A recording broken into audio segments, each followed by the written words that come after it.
Mesdames et messieurs, bonsoir. Voici les principaux titres de cette édition. À la veille de la fête du Mawloud, c'est l'affluence des populations n'est pas au rendez-vous dans les différents marchés de Nouakchott. La coordination des partis et coalitions de l'opposition démocratique prête pour aller au dialogue avec le gouvernement.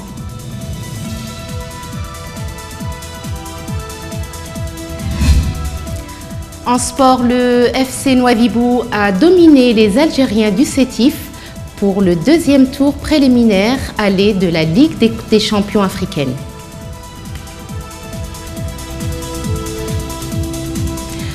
Le ministère de l'Agriculture a célébré lundi à Nouakchott, en collaboration avec l'Organisation des Nations Unies pour l'alimentation et l'agriculture, la journée mondiale de l'alimentation, sous le thème « Agir pour l'avenir, améliorer la production, la nutrition, l'environnement et les conditions de vie ». L'objectif de la journée est de sensibiliser l'opinion tout en incitant à l'action au profit des populations victimes de la faim et en faveur d'une alimentation plus saine pour tous. À moins de quelques heures de la célébration du Mawloud, les marchés manquent d'affluence. Notre reporter Rama Bodj est allé à la rencontre des commerçants. Au marché de la capitale, l'affluence des clients est timide en cette période de fête de Mawloud. Pas de bousculade ni d'empressement vers les échoppes, comme on a l'habitude de le voir dans les fêtes de Tabaski et de Korité. L'ambiance semble plutôt morose, au grand malheur des commerçants qui déplorent cette situation. La vente est moyenne ou n'existe même pas. Les marchandises sont trop chères et il n'y a pas de clients. D'autres, par contre, pointent du doigt le manque d'engouement des clients, les nombreuses divergences sur la célébration du Mawloud qui marque la naissance du prophète sallallahu alayhi wa sallam. C'est pas comme la fête passée, mais quand même, on remarque une présence moyenne des clients. Par contre, le manque d'affluence s'explique du fait que les gens sont toujours à l'intérieur du pays.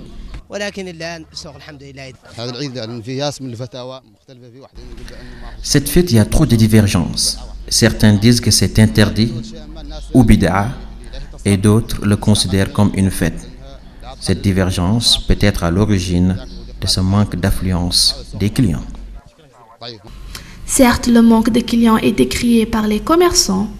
Néanmoins, la conjoncture et la spéculation sur les prix en est la cause principale. Un atelier de lancement du dialogue social et sectoriel de la pêche artisanale et côtière s'est tenu à Nouakchott. Cette concertation, deuxième du genre, après celle tenue à Nouadhibou, vise à permettre la participation effective des acteurs à la mise en place et l'appropriation du cadre du dialogue social sectoriel de la pêche artisanale et côtière en Mauritanie. Il vise également à renforcer la gouvernance des relations du travail, d'améliorer la productivité et les conditions de travail des différents intervenants. Des centaines de personnes étaient ce lundi au marché de poissons de la plage de Nouakchott pour protester contre la décision exigée par les gardes-côtes à débarquer leurs produits à la place.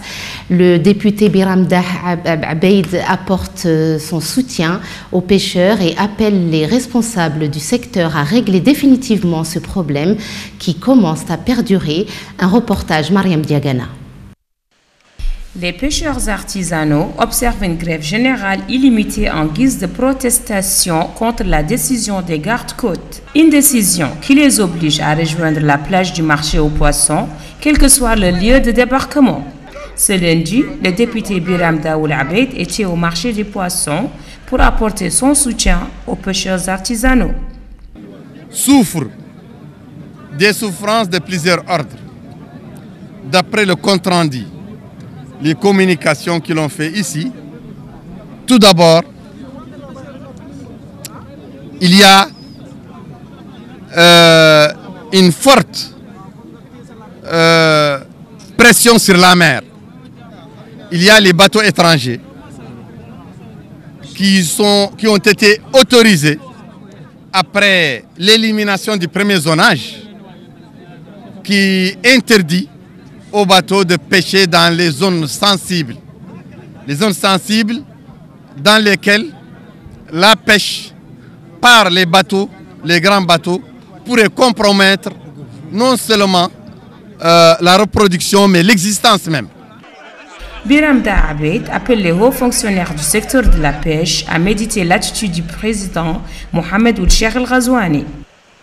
De ce président Mohamed Ould Cheikh El Ghazouani, qui, dès sa prise de pouvoir, a invité les personnes qui étaient discriminées, les personnes qui étaient diabolisées, les personnes qui étaient stigmatisées.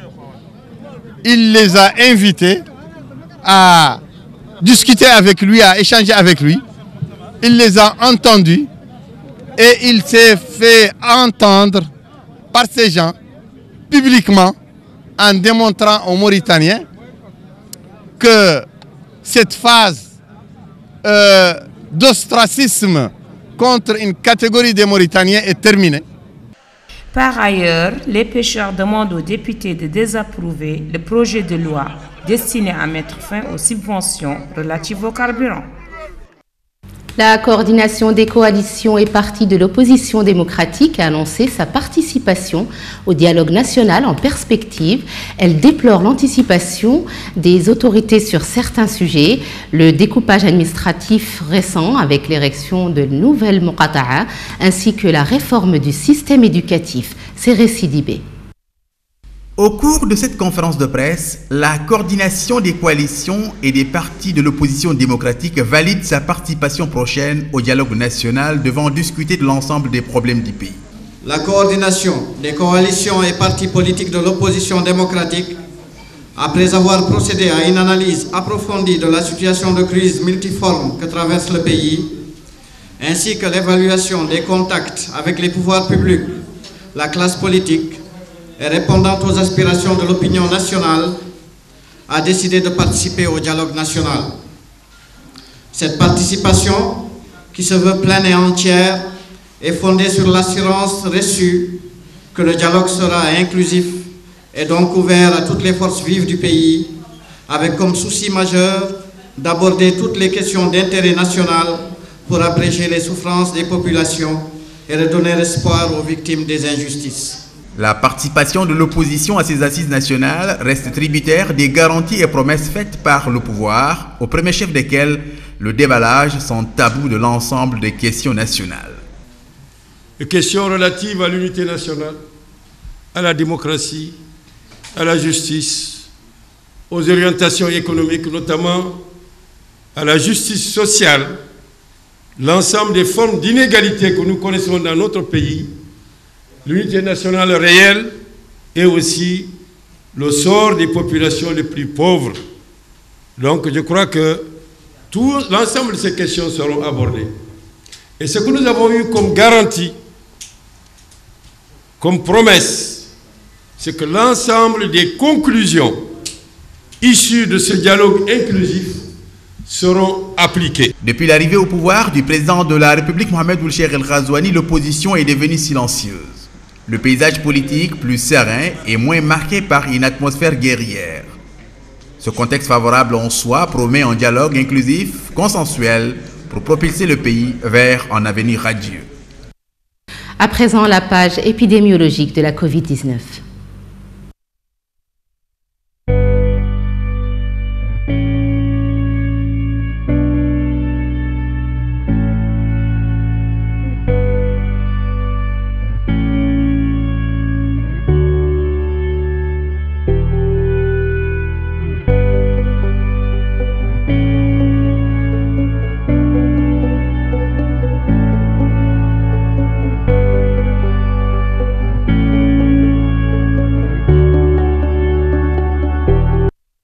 Au stade olympique de Nouakchott, le dimanche 17 octobre, le FC Nouadhibou a joué et sorti victorieux du duel aller-comptant pour le deuxième tour préliminaire aller de la Ligue des champions africaine entre lui et les Algériens du Chétif. Les deux premiers buts sont marqués à la 54 et 57e minute par le jeune prodige capitaine de l'équipe, Roumeya Tanguy et Moulay Ahmed Bessam. On signale que le match retour est prévu en Algérie la semaine prochaine. L'attaque dimanche 17 octobre 2021 d'un poste de police dans la région de Tillabéri à l'ouest du pays a fait 3 morts et 7 blessés, dont 4 dans un état grave. C'est le poste frontalier de Petel-Kolé, à quelques kilomètres de Terra et sur la frontière entre le Niger et le Burkina Faso, qui a été attaqué par des hommes armés. La visite de la délégation de la CEDEAO n'aura duré que quelques heures, dimanche 17 octobre 2021, mais elle promet un sérieux bras de fer. Le président en exercice de l'organisation régionale, la Ghanéenne Nana Akufo-Addo, ainsi que son médiateur pour le Sahel, le Nigérien Goodluck Jonathan, ont été reçus par le colonel Assimi Goïta à la tête de la transition. Aucun communiqué de la CEDEAO à l'issue de cette rencontre, dont on connaissait toutefois l'objectif, rappeler au président malien ses engagements sur la tenue des élections. Ainsi s'achève ce journal. Merci de l'avoir suivi. Le rappel des titres. À la veille de la fête du Mawloud, c'est l'affluence des populations qui n'est pas au rendez-vous dans différents marchés de Nouakchott.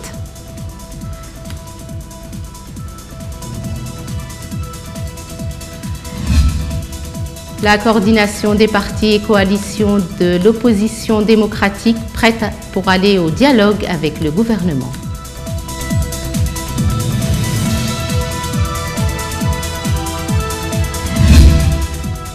En sport, le FC Nouadhibou a dominé les Algériens du Sétif pour le deuxième tour préliminaire aller de la Ligue des champions africaine.